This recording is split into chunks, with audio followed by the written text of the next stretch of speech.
All right. Hello, everyone. This is Grandmaster Pascal Charbonneau again today, having the pleasure to introduce, maybe for the last of these this series of workshop, the fourth one, 4 days in a row. Grandmaster Joel Benjamin, American chess legend. Joel, thanks for coming back. We've loved these, and it's been a pleasure to do this with you. I'm going to leave the floor to you. And yeah, everybody enjoy the show with Joel today. Thank you, Pascal. Yeah, so for the fourth stay-at-home workshop, I'm going to continue on with end games and more material from my liquidation on the chessboard. But yesterday we focused on the fundamentals, so that was kind of like eating our vegetables, right? But today we're going to do more meat and potatoes. We're going to do tactical liquidations. So it's going to be end games with a lot of cool tactics. Interestingly, all of them will be liquidations from endings with minor pieces, either knight endings or knight versus bishop endings. And in some of them, there'll be a lot of action with the minor pieces, and some of them it'll be pretty much purely the pawn end game. But I think that these ones should be a lot of fun.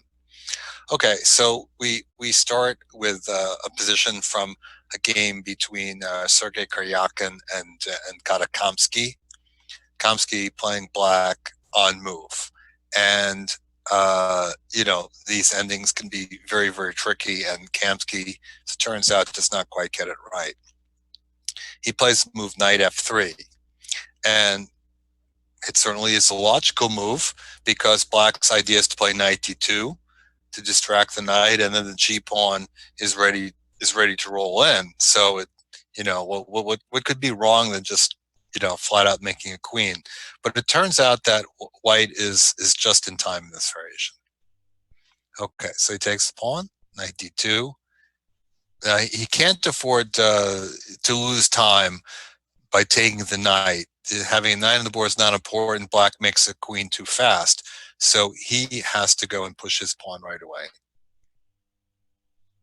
A6, but the time that white earned in sacrificing the knight gives him the opportunity to queen his pawn. So now black really has to come back and stop the pawn, because if he just pushes, both sides make a queen, and then white starts checking, and black doesn't really have a good way to get out of the checks. He can't go to e3. He's going to lose his queen to a skewer, and white has you know, sufficient checks either to give a perpetual or to win the e6 pawn. All right. So after a6, he goes knight e3. Now, this is the first time in this game that we see just how terrible knights are against passed pawns, because they're short range pieces. So they need a lot of moves to come and stop a passed pawn, especially a rook pawn. So black has to waste all this time. He puts the knight in the corner. So he didn't really get to save that much time with the knight, but he earned just a little bit. And he gets to queen first. But the problem is that we have a queen ending where each side has a passed pawn, so the queen ending isn't going to promise anything. The only question is the liquidation, right, to the pawn ending.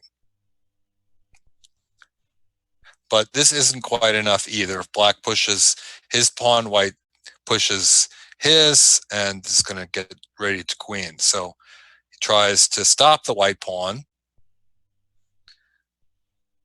But now we see one of my favorite motifs, the multitasking king. I called it in the book. If he plays d5, which leads to a position where they both queen. You know, almost like a you know, down to kings kind of finish.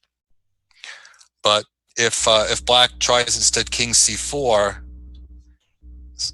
king c4, king c6. So that supports the pawn, gets ready to push, and if you take the pawn, then king d6 gets rid of everything, right? So that's why knight f3 does not succeed. That was the move in the game, led to a draw. Another move that doesn't work is g3.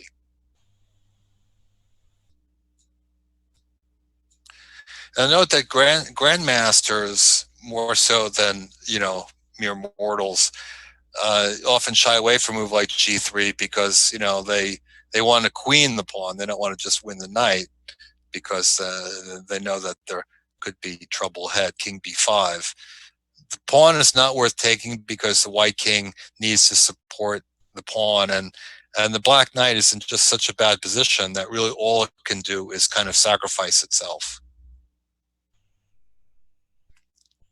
And we get another variation where black is able to queen first and can first of all affect a liquidation, right? But in this liquidation, the king is very far away. So if we run through the variation, we see that actually this ends in disaster for black. This familiar motif that the side that gets to attack the pawn first generally wins, because then you can get a zugzwang. So black can afford the pawn ending here, and he can try to play by taking the pawn, but it's not going to be enough. White could maybe give a few checks, or probably king b5 right away. The pawn's going to disappear.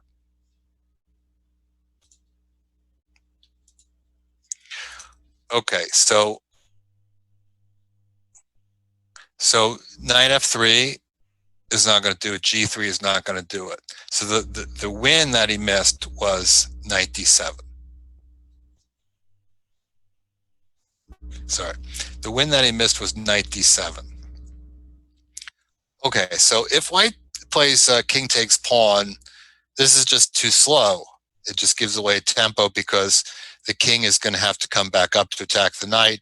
And now black has time to run the e pawn, and it gets there before white queens, and so he wins. All right. So king takes b4 too slow. He has to play king b5. Now black plays e5. So this is the key. Black runs the e pawn. All right. One of the pawns the knight's going to sacrifice for, and the other is going to queen. But this way, we see how it comes out differently from that g3 variation. All right. So again, black brings the knight back towards the pawn, only to die there, because if knight d7 and king c6, the knight can't do anything useful other than sacrifice itself. But now comes e4.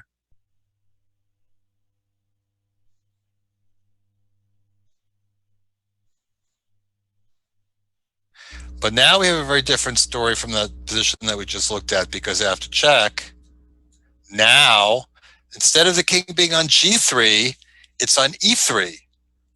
So now we go for that liquidation and take the pawn and win. So interesting ending there. A lot of tactics, some similar variations, but the finesse was to bring the knight back first so that you could push the e pawn instead of the g pawn, getting the king closer, and that made the difference. Okay, so that's our first game. So we move on to another game, which admittedly doesn't involve a whole lot of play with the knights, as the knights are going off the board right away. But this is a well, I mean that was a fairly recent game as well. It was kind of hot off the presses when I was putting together the book. But here, to two players, Nakamura and Carlsen. And this is, in fact, a blitz game. And if there are two guys that can play a knight ending well in a blitz game, you'd say it's these guys. But even so, we see some mistakes here. Carlsen is on move, and he gets to play knight f4.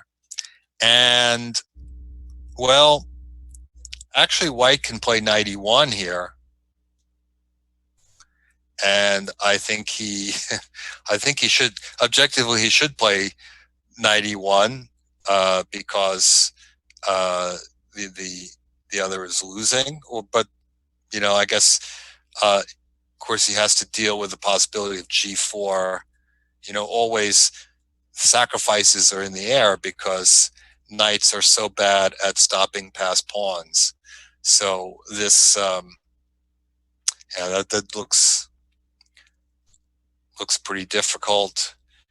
You could try knight h4 or knight e1 and then check, but black doesn't have to take it. He can just move away. Yeah.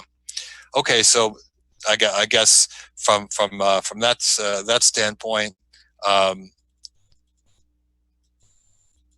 he couldn't really avoid the trade, so he took on f4.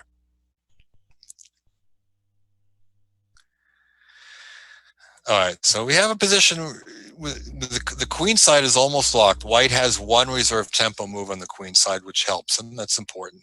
But black is now making this breakthrough. He has essentially an outside pass pawn because he's able to pass pawn requires a sacrifice, and in fact requires another sacrifice.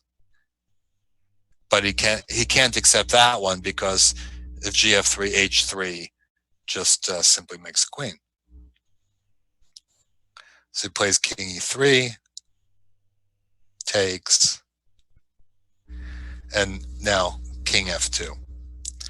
Okay, so this is actually the critical position because black has a few choices, and in a blitz game sometimes you don't have a lot of time to work out what to do, and Carlsen did not choose the best option. The worst option is actually to take on e4. The problem with that is that white takes, and this is a mutual zugzwang situation. The problem is that white still has a reserve tempo move, so it's going to be black that loses. If you had this position white to move, black would win. That's often how it comes down to, who has a tempo move that decides the game. So king takes e4 is no good. Carlsen played h3. The problem is that now comes g5. Now, we were talking yesterday about endgame fundamentals. This is an important endgame fundamental, is that pass pawns 2 files apart, they can defend each other permanently. Black can play king e6, but black can never approach the pawns, because if he tries to come around to take the g pawn, then the e pawn advances, and if the king comes up to either pawn, the other pawn advances. So the pawns protect themselves as long as they can't be zugzwang into moving at the wrong moment. But that is not an issue because white has king moves. So the game ended with king e5, king h2, and king back to e6. Now, sometimes when you have advanced pawns like that, you can run the king in, but the problem is the pawn is on the g file.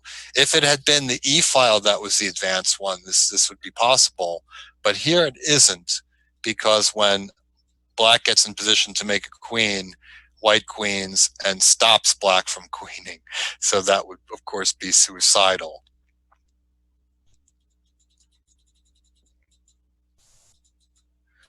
All right, so we go back to the critical position. So king takes e4, loses, h3 flat out draws. But black actually can win this position. The only other plausible move gets it done, king f4. Okay, so white has a choice here.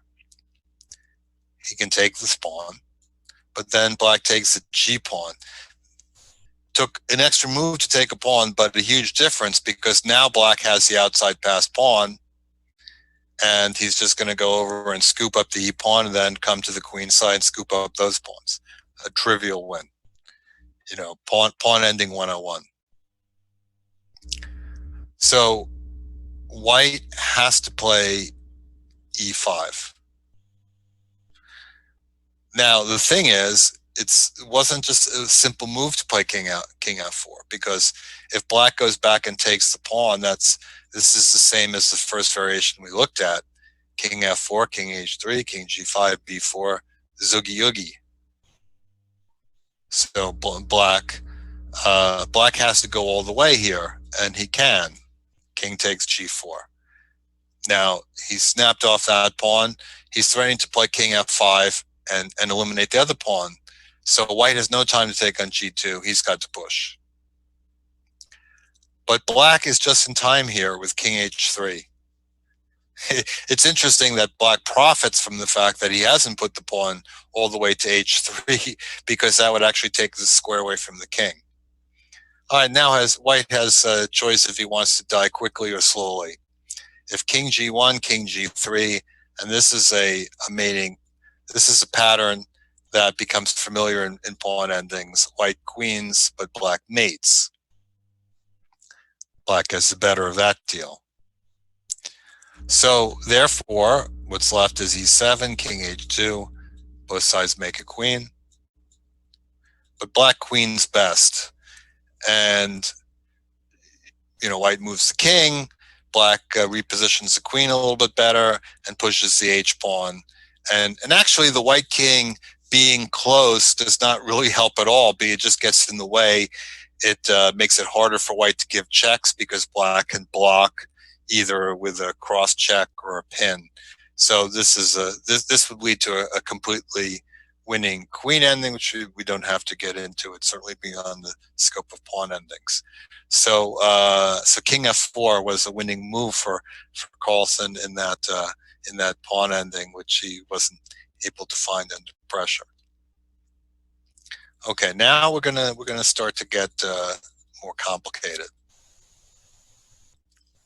All right, so this is a game between Carlbor and Josh Friedel, playing the World Open 2004. I don't know if Josh was a grandmaster yet, but he certainly is now. He's at least headed that way. And things kind of look promising for him. It's an ending with equal pawns. Black has an outside pass pawn and a bishop against a knight. And in this situation, you'd say, well, the bishop certainly looks favorable, and the knight can hardly move. And just the same, white is able to hold, really purely because of tactics. And the key is what the white has to really time this right. Now he plays a3, king e5, b3, waiting, putting black on move in this position. Now, of course, white could have, white has this idea of playing knight b5. He could have started with b3 and a4. But this would be losing. Why would this be losing? Well, we follow the game, and then we'll see in the end what the difference is. This is almost a kind of zugzwang. I mean, black pushes the pawn to g4. I mean, it makes the most sense. But what else can he do, really? If he plays something like bishop e8, white can play knight c8 or wait with the king. Or black's king is really optimally placed, can't move it. So g4 makes the most sense. Okay, so he moves the king towards the pawn. Now, it doesn't really help for black to play king f4, because the thing is he can't queen that pawn. And if his king gets too far away, then white is in position to make a queen, right? This is white's whole strategy, really, is to play knight b5, and then he has that breakthrough. So the black king really needs to go to the other side. But even so, this move knight b5 still works. Okay, it might seem at first like it's promising to take with the king here, but the problem is that white has this move knight a8, hitting the pawn inopportune moment because of b5, d7, queens. So white is going to take on b6. In fact, white wins the bishop, and then the knight is able to come back and stop the c pawn. So black is forced to take, and then white captures, of course, not towards the center, away from the center, because he has this breakthrough tactic. Now, the marvelous thing here is that white's king is so far away from the action, it seems impossible that black won't have time to win. But in fact, that's how it is, okay? All right. What are the possible variations? Okay, first let's look at king takes b3, obvious move. Pushes d6. When he has a problem, this pawn is very fast, so black better push the c pawn or he's not going to get a queen at all. And in queen endings, it's not all about how many pawns you have. Black has an extra one. It's really kind of immaterial. I mean, white probably has other moves to draw, I'm sure, but the b pawn is so strong. The best black can do is perpetual check. He cannot try to win this position. All right, so not king takes b3. All right, so what else can we try? c4. Well, if white takes on c4, then black takes, and that looks good because now we're going to take on d5.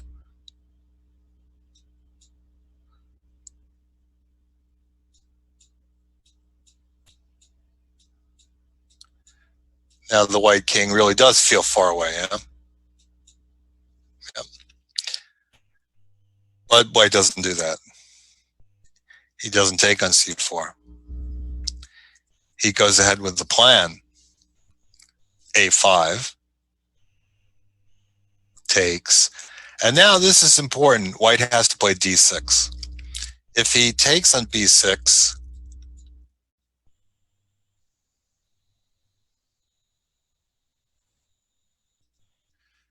black has a winning queen ending. He can take on b5, but you know that my favorite move is going to be to force the liquidation into another pawn ending, right? But d6 is stronger because it means that white is going to take a pawn. Black can't afford for white to take on c7, so he has to take. And now we get a position kind of similar to the last one. The difference is black has won a tempo, and he can make a move. He can play queen g1 check, but it doesn't help. The issue is that basically the strong b pawn, black can't do better than perpetual check again. So it's a most perturbing situation here for black. King takes b3, doesn't work. c4 doesn't work. So Friedel plays king b4. But now the surprising thing is that the white king suddenly is not too far away. He takes c4. He takes. And a5. This is a key move, because without this move, black would scoop up pawns. We've seen already. But this forces black to take on b5, otherwise white will make a queen. And so white is able to liquidate. Black takes to the pawn, king f5. Again, white king close enough, actually, and then white can be in trouble. So king takes b6, and the game ends in a draw. And this is the key point, is that the white king is close enough to get to the e file and then defend the pawn.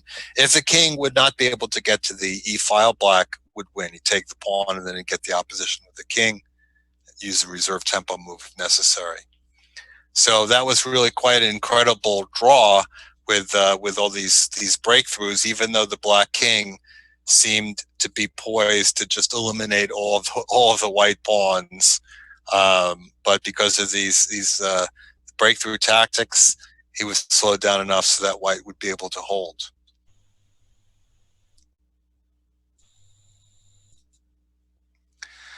Okay, now we're going to get into a really, really complicated endgame. Mark Cyclin against, I believe, Thomas Kernan. This tournament was played in Canada, I think around the same time as the last one. And it's black to move. And this is a really complex position. On the surface, we see the advantages of the bishop.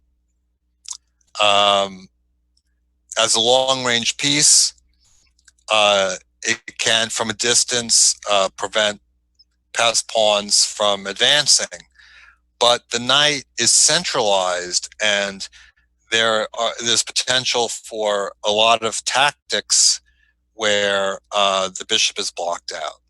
Okay, now the game continued f5, but that's very interesting. But first, let's look at this possibility of king d4. Okay, so to take or not to take? Well, it's analysis, right? So let's take on b5. And here we have a possible pawn ending. Okay, so we take. So it looks at first like both sides gonna queen, but they don't queen equally, because at the end, black advances c3 with check. And then when the king moves, black can win with c2. Or queen c4 check first is also possible. Surprisingly, takes does not work because the king is not able to get out of checks in a satisfactory way. The pawn on b2 is too vulnerable. But after the pawn to c2, white does not have the necessary checks. Black is able to. You have to avoid the d3 square, but black is able to get out of the checks in a satisfactory way and queen the pawn. So bishop takes c6, a little too simplistic. But it's possible to play bishop d7. All right, now several possibilities for black. First of all, f5. Well, white can take it. Again, we see the advantage of the bishop, especially anytime you have an ending where a player has a passed rook pawn, the knights are just moaning. You know, this is position with a, you know, if black had a bishop on the board, you just, you know, you shut off your sets here, right? But the knight has a lot of trouble with the pawn, so we have this possible variation.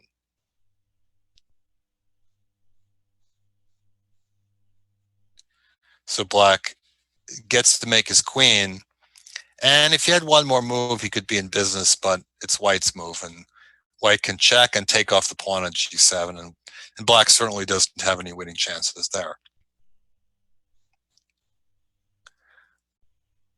So the move f5 is not going to get it done.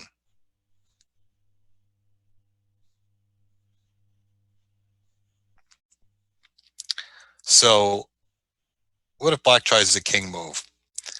Well, the move king d3 is not really recommended, because then white plays king c5, and when the knight gets chased away from its square, then black is starting to get into danger, as white will soon have that past a pawn. So king d3 is not really a possibility. But what about king d5? Okay, so now we ask the question again. Why not bishop takes b5? Because it looks like the black king put itself in an awkward position. So shouldn't this pawn ending be okay for black now? Sorry, be okay for white. Well, let's see.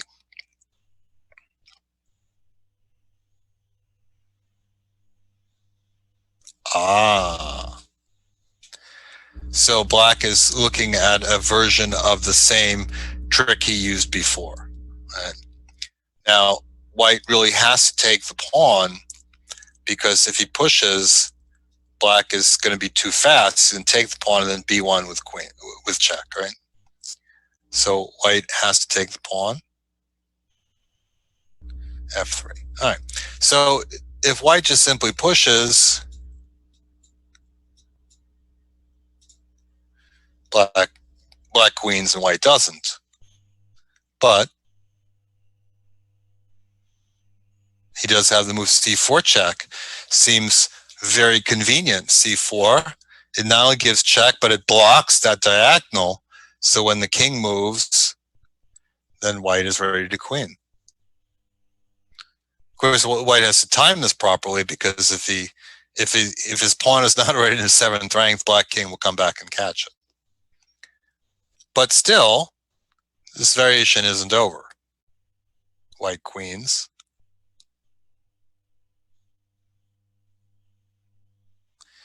So the king is tethered to the queen. Now there's no way for the queen to run away, because if king c8 to take the pawn, and you still have to come back to b7. It's gonna come out the same, right? So if you go to the A file, I check you.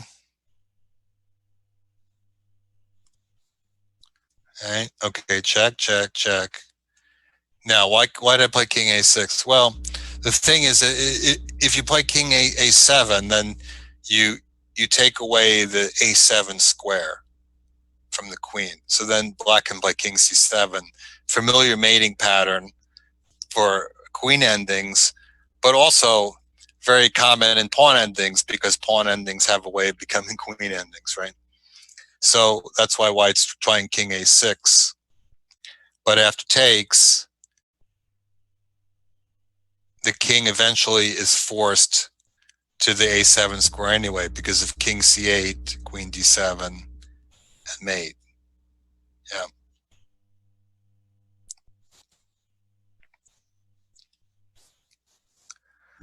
So go to a7, then king c7, and mate. So that's a funny variation there. So white cannot play bishop takes d5.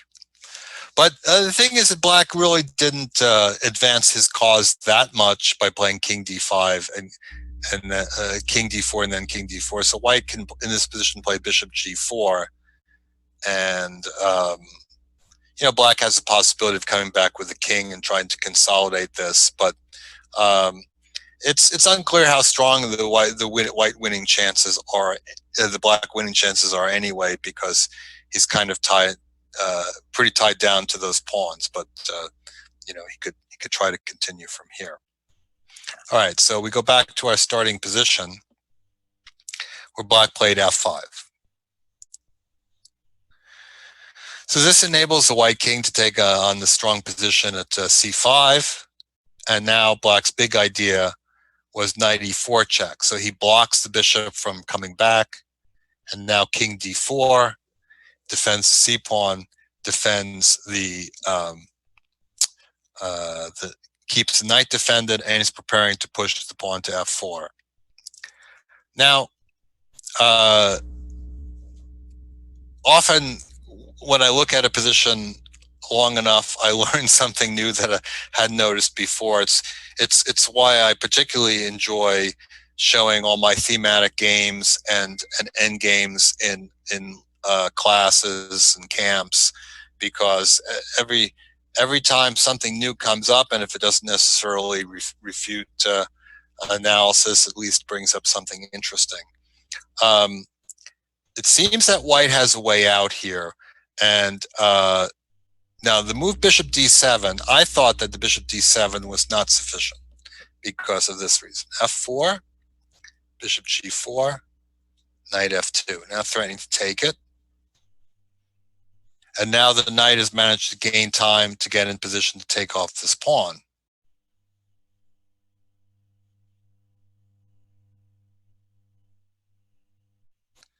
Now, okay, white makes queen 2. But this is a position where it seems that black can simply trade off into the minor piece ending, and because for a change the black king is not distracted over to the queen side, as we can see in other variations, black should be able to win. But there actually is another possibility, which could begin with the move bishop d7, or it could even the move as played a4. After f4, white can still play bishop d7. And the trick is that white has the saving move h4 and defending against the pawn on h3, just sort of the most efficient. And it doesn't seem like black can win. There are a couple of possibilities. Let's say black plays knight f4.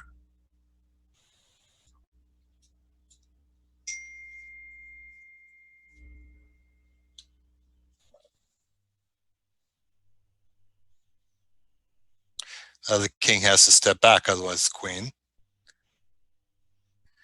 Now, another type of futility for knights, that they can't just park on a square. Like a bishop could just park on the bishop could just park on h6 at the end of the game, but the knight has no way to fully consolidate this. He can win the pawn, but then he can't save his own pawn. It's a funny thing, because if the knight can get back behind the pawn, that's always wins, because then when you attack the knight stays put, you take the knight, the pawn pushes, but the knight is out in front of the pawn, so white is trying to take the knight. If the knight moves, white goes and gets the g-pawn. So this is a variation that doesn't work. I think there are another possibility is king c5, h6.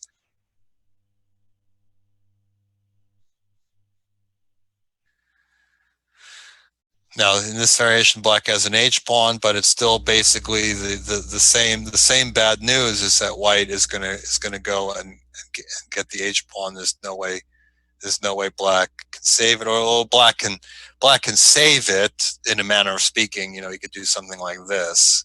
Of course, the black king has to get the a-pawn. He could do something like this, but then it's going to be a draw by repetition.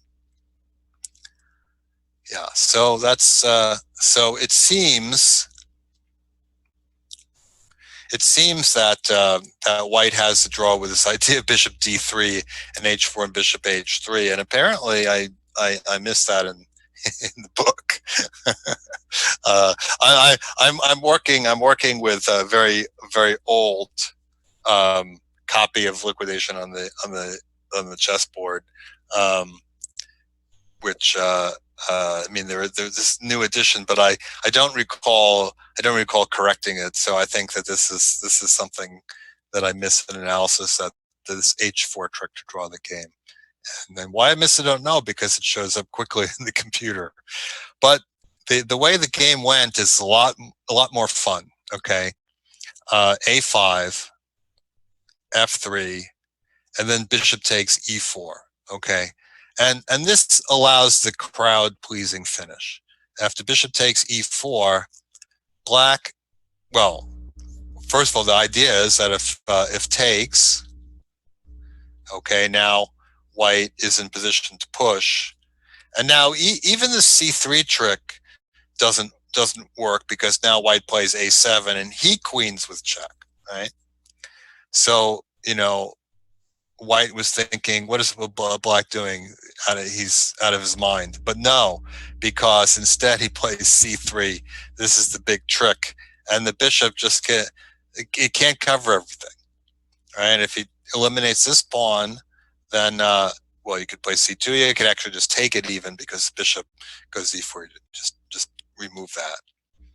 So white, what can white try? a6. Okay, fine. Then the f2 pushes. That pawn is about to queen with check. So what can white try? Bishop d3. This is what he did. Takes. So in this is the one variation in which white is able to make a queen. The problem is that black makes two queens. And then he just eliminates the checks and wins. So that's how the game ended. So very, very nice, nice tactic there. Bishop takes e4, c3. But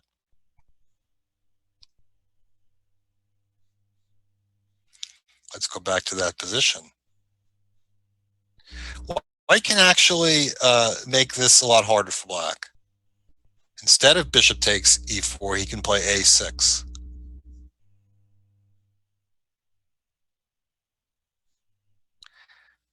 Now, queening is not the best move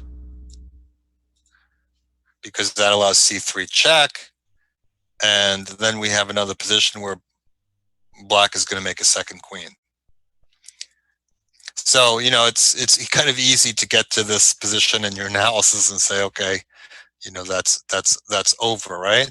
But actually, white can play king b6 because black still can't prevent white from queening. Now, black has various things he can do, and I've analyzed this a bit. I mean, he can force the queens off and go for the b pawn with the knight. He can also just take the pawn and play the position with all the pieces on the board, and he certainly has winning chances. But I haven't actually been able to find a continuation for black that's an absolute forced win.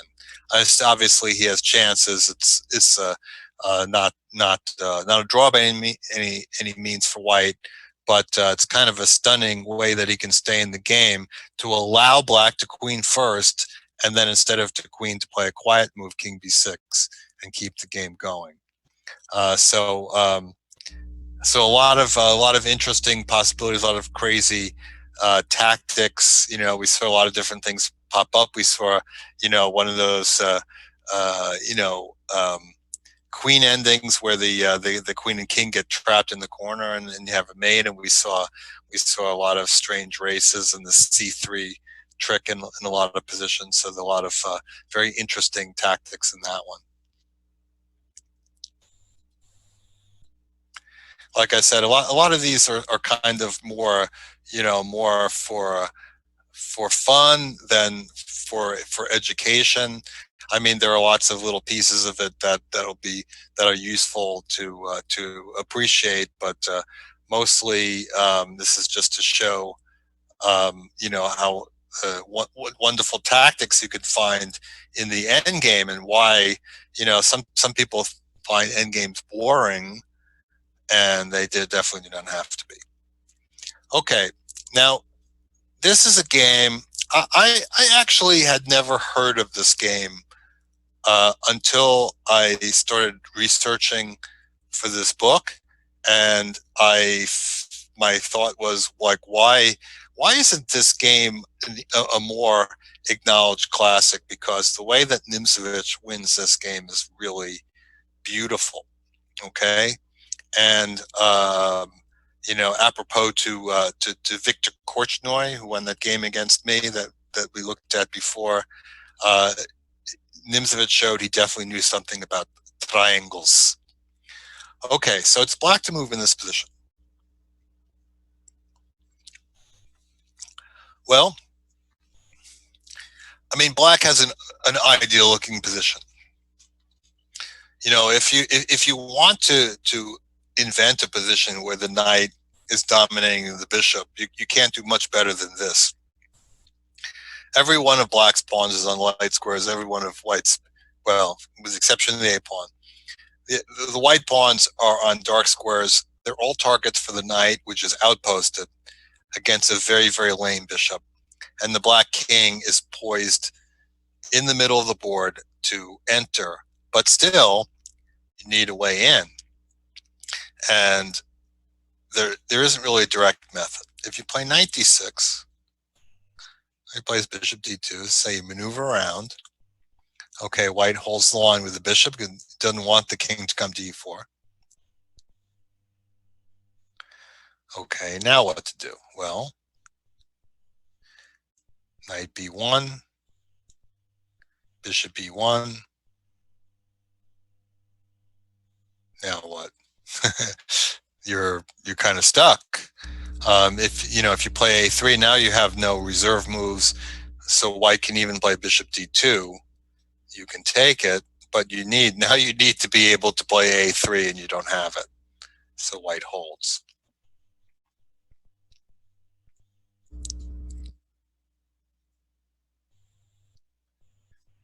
If knight c2 check, king e2. And this is kind of unfortunate timing because the bishop comes to c1 and prevents the knight from backing out. Black would be happy to back out, and he's got this great king position.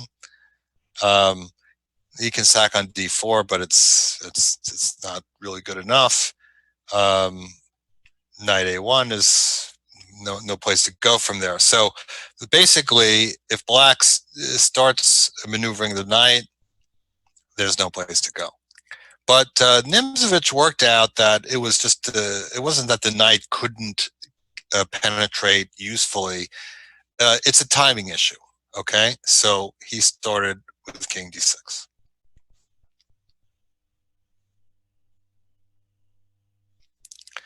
So he triangulated. He got to the starting position with white on move. So king e2.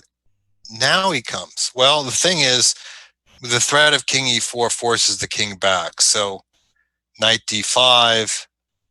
So the timing has changed. Okay, before it was black's move in this position. Now it's white's move. Okay, so he plays bishop c1. If he plays bishop e1, we can have check, king back, take.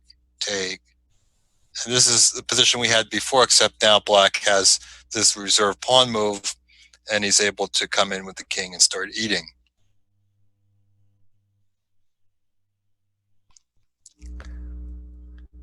King e2, king e4, also bad, so bishop c1 forced. But still, it's not clear where black is going with this. Knight b1. Okay, bishop d2, we've already seen that liquidation. So bishop b2. Now we get a very peculiar position after a3, bishop a1. All right, if not bishop a1, knight c3, black takes a couple pawns, makes a pass c pawn, that will win. It's bishop a1.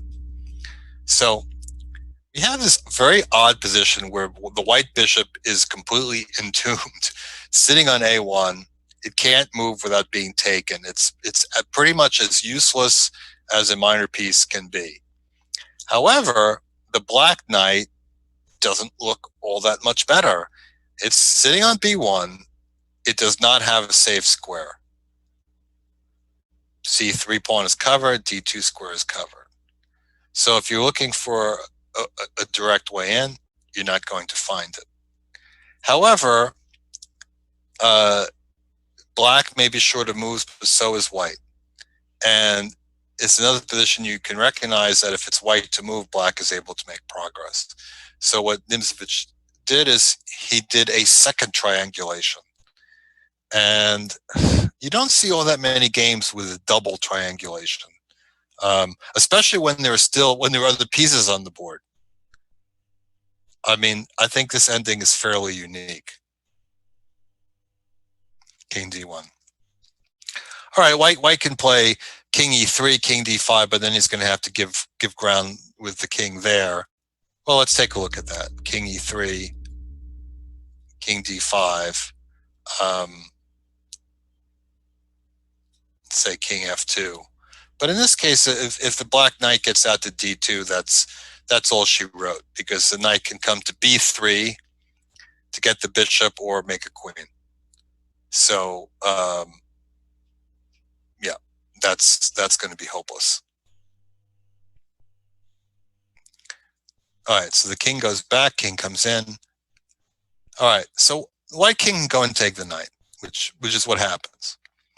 If he plays king e1,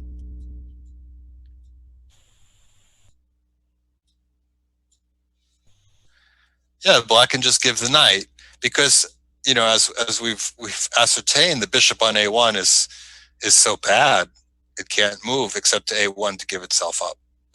So given that that's all the bishop can do, white does a little bit better.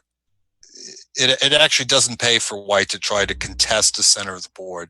He does best by just going after the knight right away. And then he has this one resource, he can play bishop b2. And I don't even know if king takes g3 is playable here, but it's really unnecessary to try to calculate, because black has a straightforward win by taking. White pushes. Okay, so black is going to move the king out of the way and queen the pawn. And a lot of you, well, you might just grab on f4. I've said before how it makes me, pull out my hair. That's why I have so little left when I see so many student games where they get the king and pawn ending, and they see they can queen a pawn, and they just move their king any old place, or they see they can take a pawn, they grab the pawn. I call it take first, ask questions later.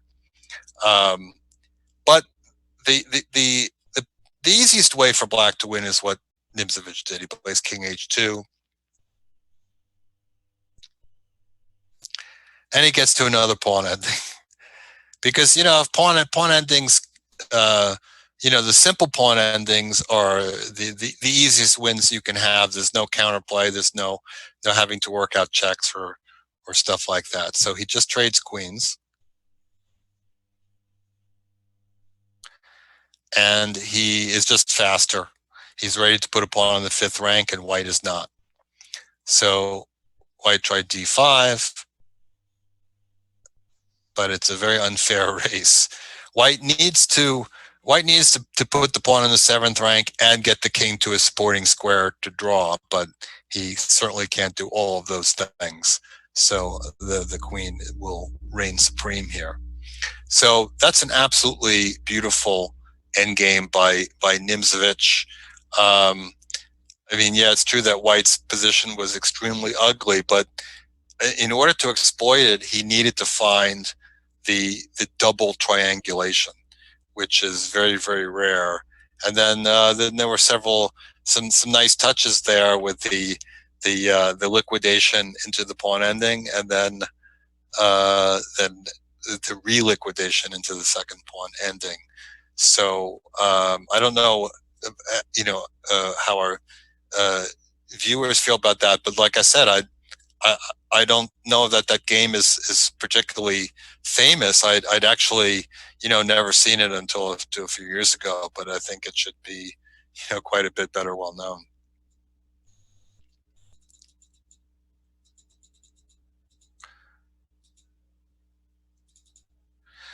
Okay, so we move on to a game between Francisco Paco Vallejo and Peter Fiddler. And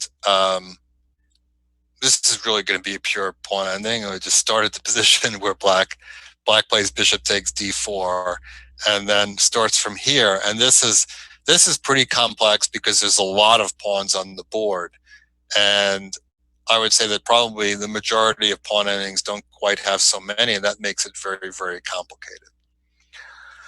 All right, so first of all, white has a decision to make about how he's going to capture on d4. Now, I should add that this was from a rapid tournament. Yeah, that's a nightmare to have to play this position in rapid chess. It's very complicated. Although even in tournament chess, this is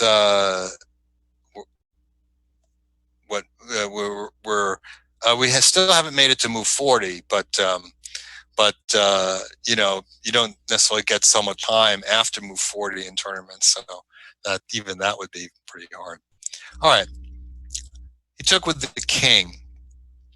Pawn takes is arguably better because it seems to lead to a draw. One possible variation.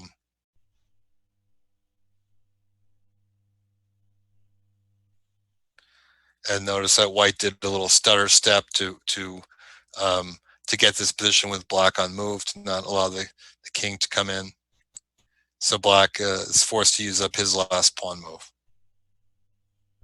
And that's important because after king d5, king d3, if black had the b6 move left, he could put white in 6-1. All right, so try e5.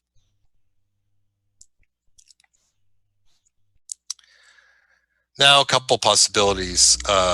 If king d5, king e3, this is just a matter of counting.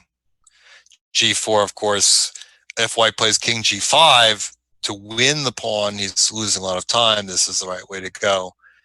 And then white takes on g4, and everybody makes a queen, and it's a draw.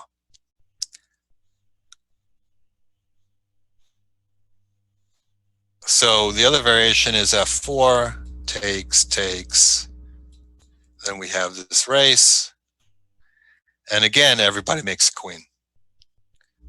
You know, like whether these things work or not just come down to timing, you know, and you just have to count them out. So, all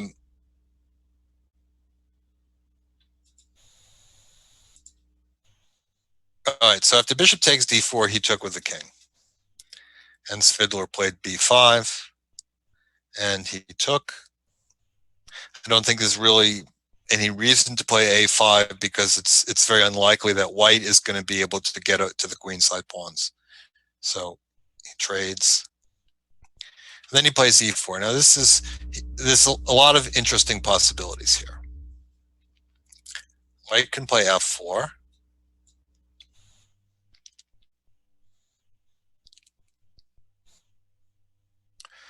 All right.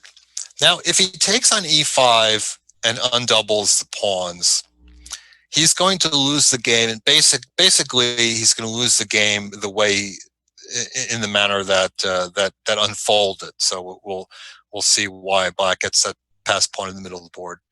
He's going to win. So white has to play king e3. Okay, now a couple possibilities. If black takes king e6, f5 check. This is basically a positional draw. And you think like, well, black king will penetrate, but no, black king can't penetrate because once it steps up there, then comes g4 and white queens h pawn. So he has to avoid that. So you know, this will end with black just you know, moving the king back, and white, the kings just move around, and it's a draw. Okay, more interesting is king e6. Okay, now one possibility is takes, king f3, 4 check.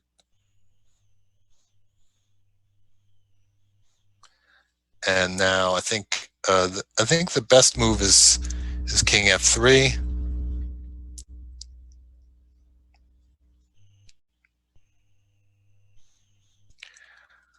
If white takes, black takes f4, and he gets h5, so white has to play this way.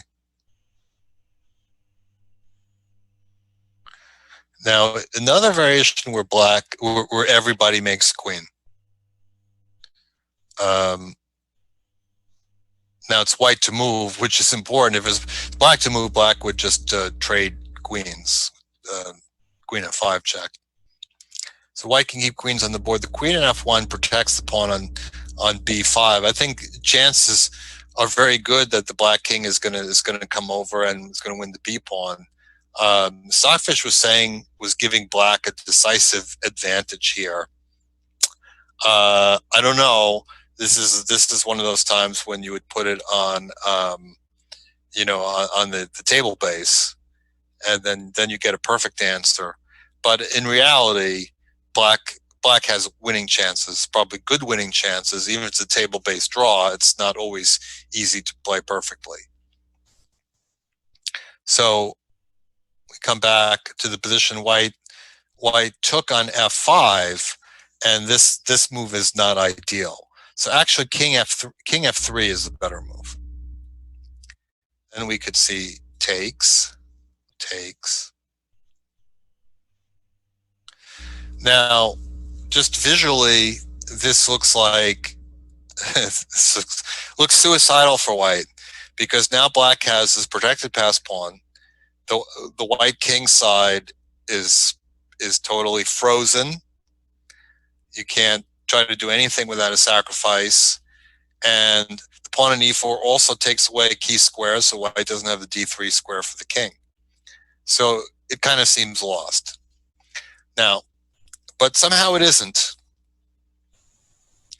All right, so this is one of those moments when we have to avoid the obvious aggressive king move. This is important fundamental lesson, because very often when your king comes forward, if it's going to be forced back, then you very often kind of get into this bad tempo game, because after the king comes back, now it's white to move in this position, and that's disaster. Black just wins. So king d4 is a mistake. White has to play king d2, because he wants the position with the king on d5, king on c3 with black to move. Now black wants to get cute with king d6. Well, that's not going to help, because white's going to play king c2. King d5, king c3. All right, so let's see the main line then. King d2, king d5, king c3. Well, it still doesn't look so great for white, because shouldn't black be able to win this position? Yeah, okay, he's a pawn down, but he's about to snack on the pawn on b4, and even after he takes the pawn on b4, he's actually going to still be in the square of the f pawn. So what I'm saying is, just say hypothetically, king d2 takes, g4 takes, f5, the king can get back. Okay?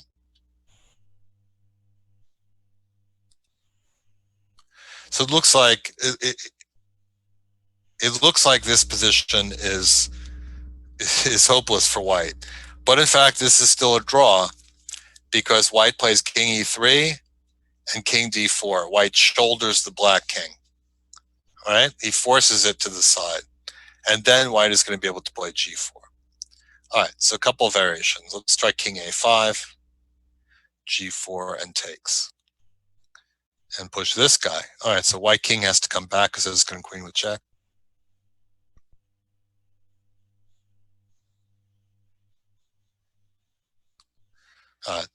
That position is a dead draw, right? Okay. All right, so let's try king a3, more interesting move, g4. All right. Let's say, okay, takes, h5.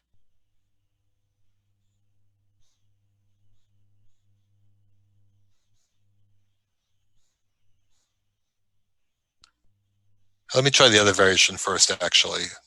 Let's say black plays no,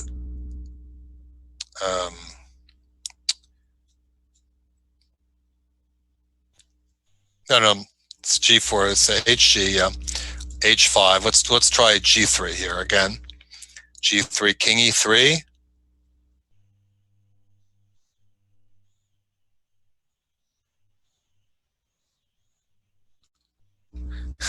So I like this one because we get the liquidation into the pawn ending, right? But the problem is white takes. Okay, so now, much like my game with Victor Korchnoi, we look at this and say, okay, the king is far away, but it's gonna start squeezing the white king, right? Let's count this out. Let's say we'll go here, here, here. Now this is a fundamental. This is a pawn ending fundamental. This type of thing. This is very important to know. Okay, so if king g5, king e4. So what if I try king h5 first? Well, then you attack from this square, and then king e4. All right, so go back to the position where we entered the pawn ending. So does that mean that black wins because white can't play aggressively? No, it's actually a trivial draw. Basically what white does is he just waits. You just wait. Okay, you can make black take longer if you want. The key is you just wait. When black takes the pawn, you have to not be on f2, but you have to be in touch with it, and then you sit on f2 and you get the opposition. Endgame 101. Yesterday, we looked at positions where the pawns were one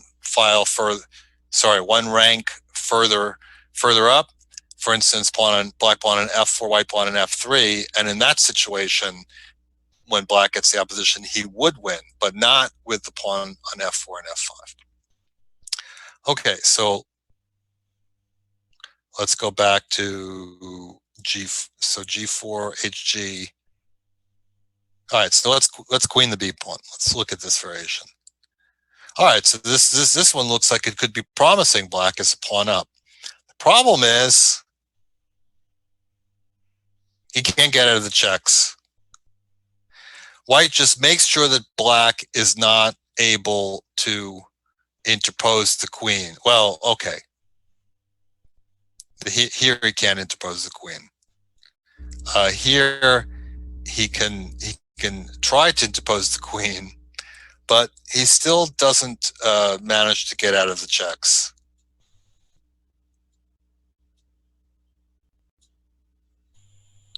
Again, the key is that you just don't allow black to make progress with interposing the queen. Like here, you don't allow queen b3, you give this check.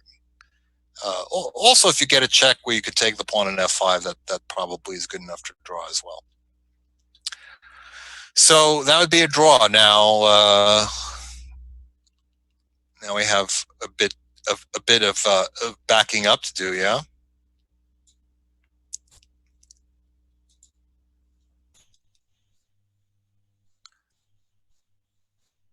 So this is with white playing f4. In the game, he played e4.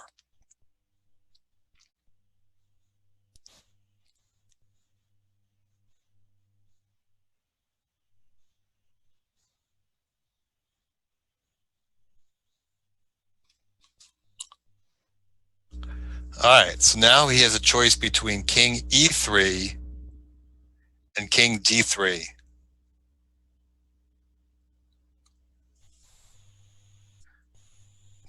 Which one? The right move is king d3. We've already seen why. You go f4, and then you go king c3. This position again, it's unlikely, certainly looks lost, but as we've seen, it's actually a draw.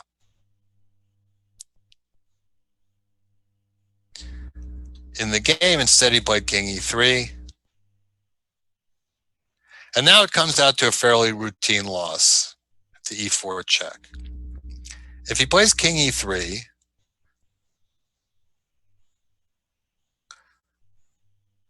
this is a different race, and we saw a similar position before, except the b pawn is much faster, and now the b pawn is just going to queen with check. So the winning position for black. All right, so he has to take.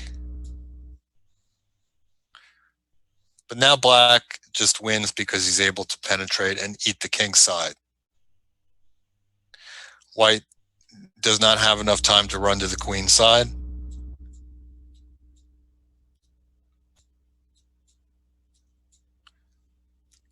Black's too fast. So he tried this this sort of typical trick of trying to box in the king, but you know, this only works if black has advanced too far, because in this case the king is able to back out, and that, you know, that wins routinely. Now, in some positions, when you have this kind of situation and you have rook pawns on the other side of the board, then the timing of it becomes very important. But here it's a b pawn, so black is clearly going to get there in time to win.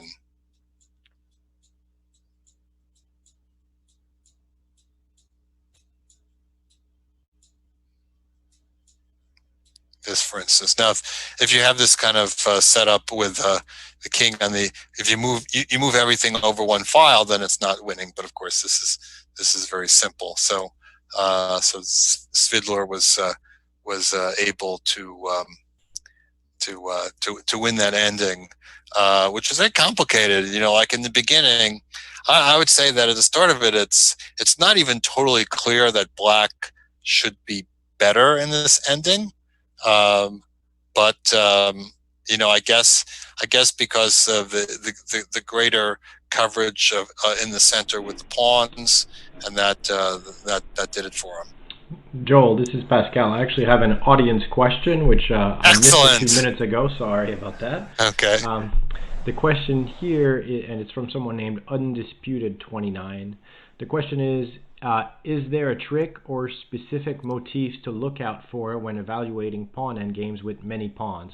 How do you evaluate who's better? So this could be a question where you could do a whole other workshop maybe on this question. Yeah, no, it's 2 minutes. Yeah, I mean it's a little too open-ended. I mean, there's lots of tricks to look out for, and how you evaluate. You know, you evaluate it on a number of issues. You know, like for instance, outside passed pawns are generally favorable.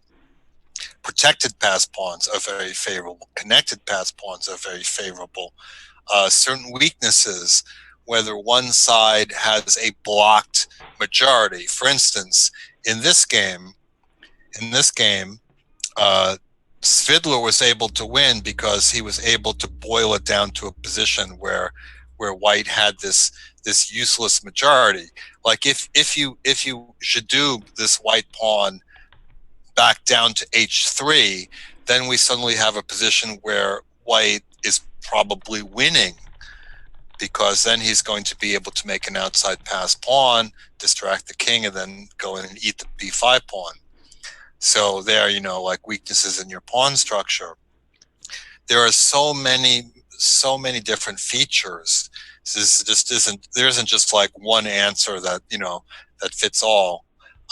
So, you know, what I've been trying to do is just to cover lots and lots of ground, and give as many examples of these various issues as possible, so that it could be understandable. But I have to say that in today's lesson, as I said, was really more, you know, more on the fun side than the instructive side. The yesterday was certainly more on the instructive side, as there's lots of very cool tactics here. But still, in each game you see these little nuggets of fundamentals. Like in this game, we came to the one where we liquidated to the king and pawn against king and pawn, and white just needed to know, okay, just don't panic. You give the pawn and you get the opposition. So that's like a very, you know, like for instance, in the liquidation book, that position, where you give the pawn and you take that's in the back in the thematic positions. So these kind of things pop up, and those positions are important to know. But there's a lot of fundamental things, like passed pawns, outside passed pawns, better majorities, weaknesses, a whole bunch of things. But as Pascal says, that's I could do workshop after workshop, and to cover every single thing that pops up in pawn endings. But I think I've covered a lot of ground, so we'll have to go with that. I got another question here too, and so this question came from just came in our Twitch audience, but it's which book do you recommend to study endgames for someone with a roughly 1800 rating? The funny thing is, I thought my last question was a easy one for you to plug, but now this one is like. No. Look. No, just being totally honest. I think that my book is really, really good. I think it's a really good book. I think it's. There have been a lot of good books on pawn endings. The book that Carlsen wrote. What was it called? Probably Secrets of Pawn End. Yeah, something like that. I know, because those books usually are secrets, but maybe it was fundamental. I'm not sure. If I can Carlsen. Go ahead. I can do a group plug. There is a chessable video on the 100 essential endgames, which I think for an 1800 player is actually quite reasonable. Right, that's the one that I don't know if you saw the video of Magnus going through it. He knew pretty much all of them, but was kind of got himself tripped up on only one. They're pretty good. Anyway, the Muller one, I was saying that I read that extensively because that was a source of some material for my book, and I think that was a real good job. I tried to, when I wrote my book, I tried to think about it as an educational tool. That's where I came up with the idea of the thematic positions for the back. So I think my book is very good. So I'm plugging it, but I'm not gonna claim that it's the only good endgame book. I also like that it's kind of an older book now, but I liked Silman's Endgame course, and he broke it down into endings by that you should know by certain rating classes, which I don't really agree with the rating classes, because some of those end games for the 1600s I teach to kids who are 800. So I think that everybody should know all of them, but I still thought that the fact that it had a lot of good fundamentals. And so what's the question is about end game books in general. Yeah, for 1800. He didn't say specifically pawn endgames, but right. Yeah. Okay. Here's the thing about endgame books, and really about books in general. People occasionally lament about the good old days, but actually, I think that chess books are, in general, much better than they used to be. Now, it's true that there's a lot of them now, and the quality is not going to be always consistent. And of course, anybody can self-publish if they want. But like really, kind of anything that's put out by a mainstream chess publisher, they're very good now. The books are very good now because the authors, pretty much everybody who writes a book, is also a teacher. Is also used to instruction, so the books are much more instructional. So, for instance, when I was a kid, I cut my teeth on Reuben Fine's Basic Chess Endings, which is one of the deadliest books you will ever read. It is so boring. All it is just a catalog of one position after another, where they say, white is winning or draw, and very often it's wrong, because this was, decades before the computers existed. But there's no instruction, there's no explanation, okay? And so I think the more recent books have focused much more on explanation.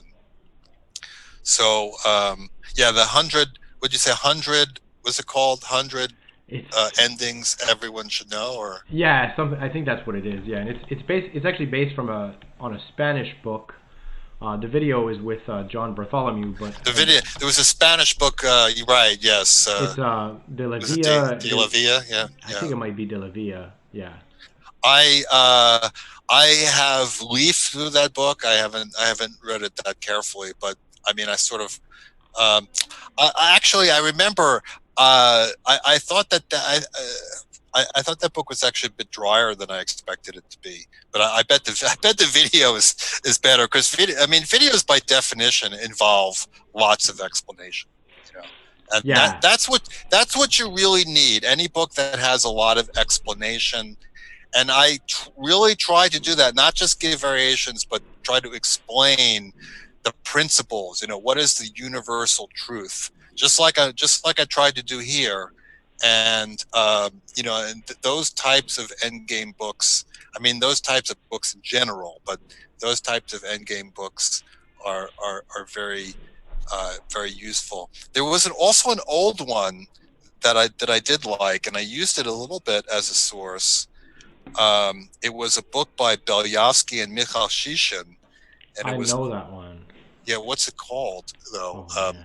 I keep forgetting. I know my Like very first Endgame coach, Technique or something. something like that. My very first coach, I think, used that book.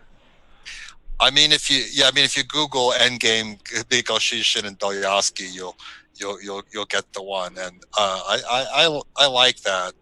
Um, I felt that I read this Endgame.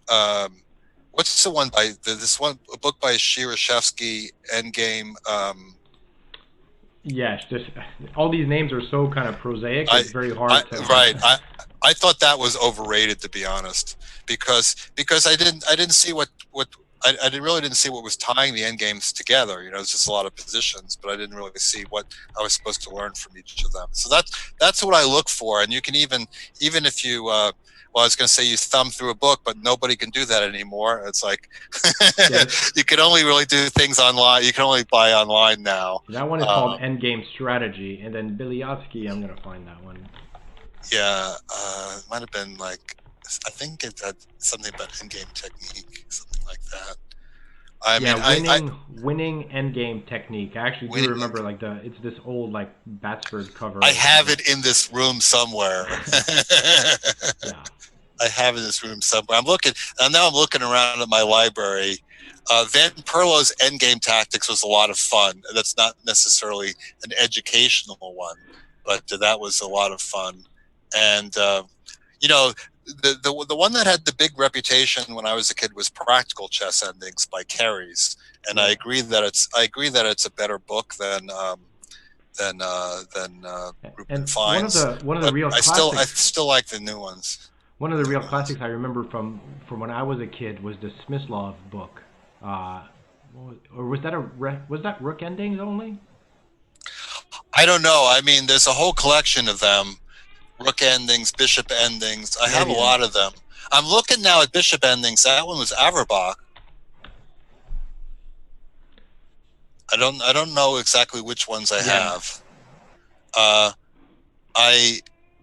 I think I have knight endings too, because I think I took one example of knight endings from that book. I was trying to kind of get a little more sources into my bibliography. But I mean, there's some good old books, but like I said, I think that the newer books have a lot of explanation. Yeah. And so yeah, but I'm still not sure what is the quintessential new book on general endgames. I think there's one that I know, but I'm not thinking of right now. Yeah, you usually suggest that the Silman book has a lot of fundamentals, and I mean, I think that the questioner says that by 1800, I think he's going to find that the stuff in the book up to 1800 is stuff that he doesn't think it's that complicated, but definitely should know. But then I think the last part of the book, when with more complicated endings, I think is really pretty cool. So I did like that book a lot too. Cool. I like Stillman books in general. So yeah, I think I've beaten that one to death, I guess.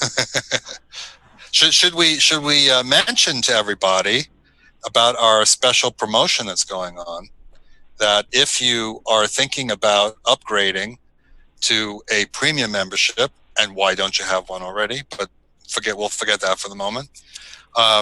If you use the code Candidates 2020, you can get 40% off on a premium membership, and it's well worth it. So everybody do that.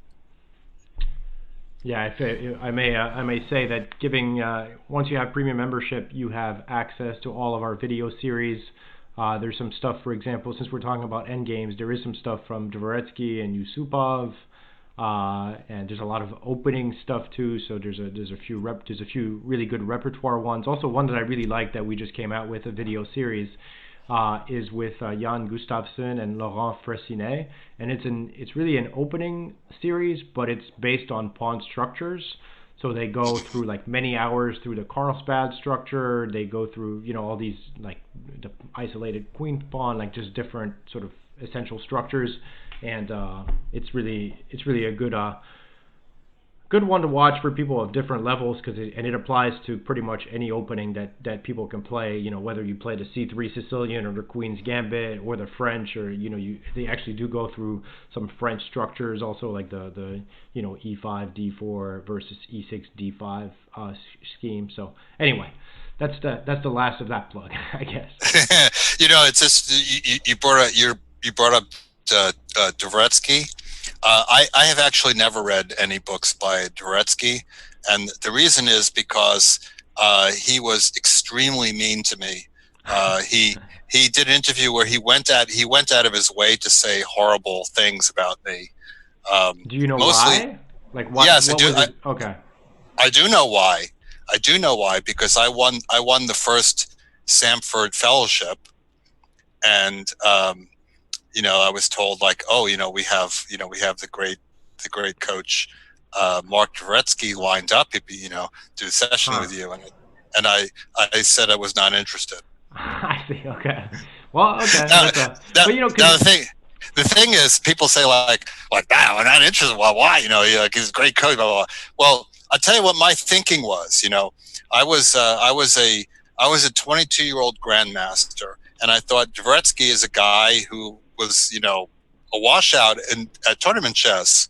He knows all this, but he's nervous. Well, I wanted to work with a guy who had succeeded, and could explain to me what you do to be a successful player.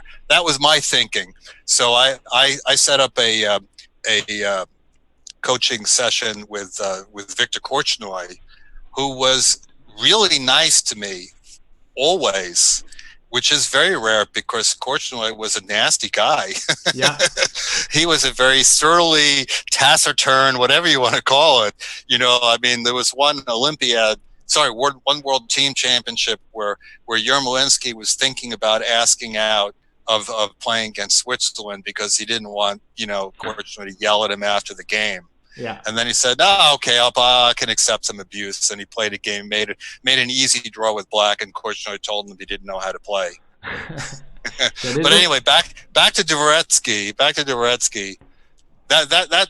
That's what he had against me, is that I didn't get him all that money. If you haven't read his books, you probably know this anyway, but he did have a tendency to kind of bash certain players and praise others. Like every chapter of his starts with like, I gave this exercise to whatever, like I'll just say names, they're probably not right, but like to Tukmakov, and you could tell he had no understanding of chess at all because he said this, and then I showed it to Kramnik, and Kramnik immediately, captured the essence of the position. I mean, I'm Yes, paraphrasing. he But, badmouthed a lot of players, yeah, and exactly. and like any students that did not fulfill their promise, it was it was because they didn't have any talent, or I could only do so much with them, Yeah. you know.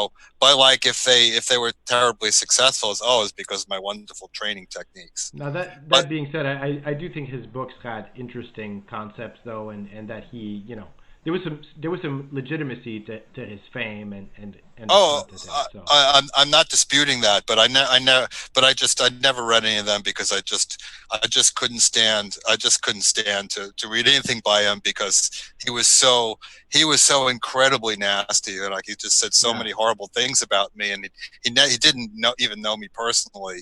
But once I was actually asked about writing a review of one of his books for Chess Life, and I said I have to decline because I can't stand this person. I can't write an objective review yeah. about his Well, book. But the last point I want to make about Dvoretsky is that from my point of view, Dvoretsky was just a bad dude, But his star pupil, Artur Yusupov, is one of the nicest people in the world. yeah. And I just saw Artur again at the World Senior. I've had the privilege of, I didn't play him this year, but I have the privilege of seeing him You every guys now and must have then. you must He's have so played. nice. Did He's you such a play nice guy. Germany? You did, right? We did, Yeah. but I played board 3 in that match. So I Oh, played I against see. Felix Levin.